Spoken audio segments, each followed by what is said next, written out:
Hey guys, the Nintendo Switch 2 is coming out so soon. We only have like a little over 2.5 weeks. So I wanted to go over the actual download sizes for the games themselves. Knowing the size of the game before the console releases is very, very important because the actual console only has a 256 gigabyte internal hard drive inside of it, which is not really too much. Most of the modern day consoles, like the PS5 and the Xbox Series X, they do come usually with a 1 terabyte hard drive. So it's kind of surprising to see that this one's only going to have a 256 gig, especially since the game sizes are actually quite large now that the Nintendo Switch 2 is entering the 4K market. I actually have this image up here for the download sizes in Cyberpunk, as you can see, which is a third-party game, is 59.8 gigabytes.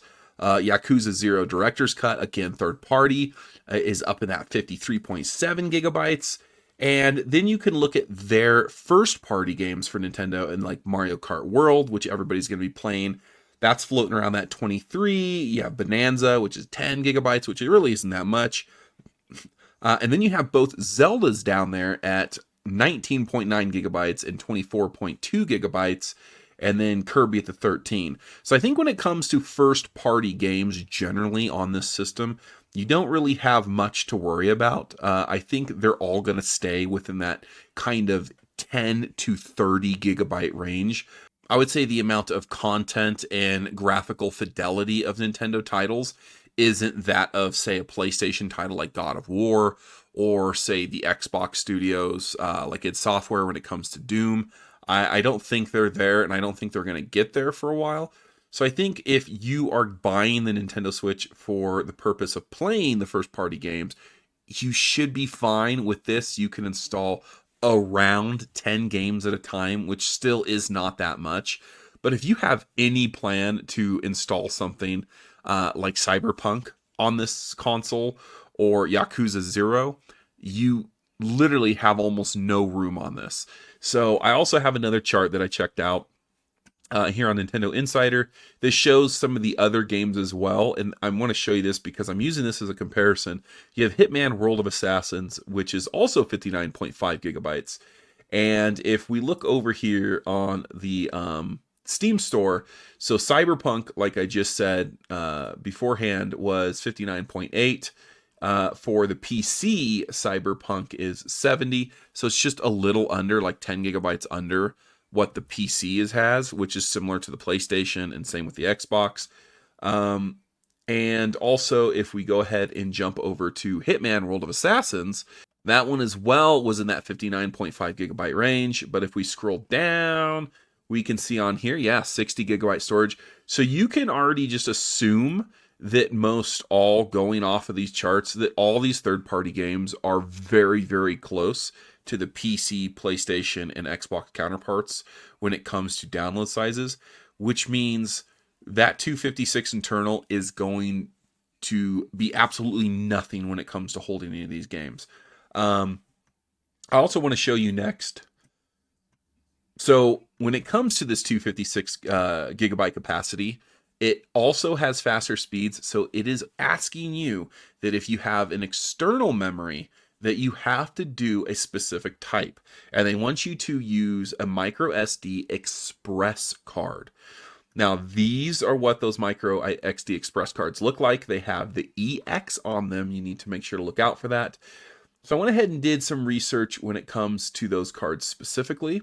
So Nintendo is actually selling a 256 external, so just double your memory, and it's $60, so $59.99. That is quite expensive for a quarter of a terabyte. So that's not much at all. This would literally, for just Nintendo titles, this would go from 10 games to 20 games, which again is not much.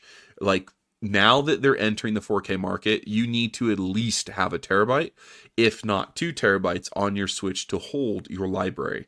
And even then, that's only holding around 40 or 50 games. So I did an Amazon look for the Express cards. I couldn't find the Express generally, but these Extreme cards are similar. So if you look over here, a comparable price for Theirs is a 512, which is around $42. But if you look over here in the 2 terabyte section, those things go up to like $230, and I'm guessing they're going to be more expensive than that. So when they start launching those 2 terabyte ones, the micro SD expresses for the Nintendo, I'm guessing they're going to be around $250 to $300 from what this is showing. If you guys have any interest in growing your library for the Nintendo, this is something that you really need to look out for, especially when it comes to digital. And you also got to think that a lot of the times, because of the internal software for the system itself, that 256 is not going to be 256. It'll be more around like 200 to 220 gigabytes, most likely. This is something that you guys will have to look at regardless, whether that's going to be a 256 if you guys are looking at more first-party titles, or if third-party, you're definitely going to have to expand and put a lot more money into this console. And with this console already being $449 plus tax, that makes this a hefty price for a console and storage. It's just crazy. But I am still excited for the Nintendo Switch 2 to come out. I am very much excited to see these games in 4K. That is also something I want to dive into. So also stay tuned for other Nintendo news, Xbox news, PlayStation news. And this week especially, we're going to be taking a deeper dive into the different aspects of the Nintendo Switch 2 before it launches. Let me know what you guys think down in the comments. See ya.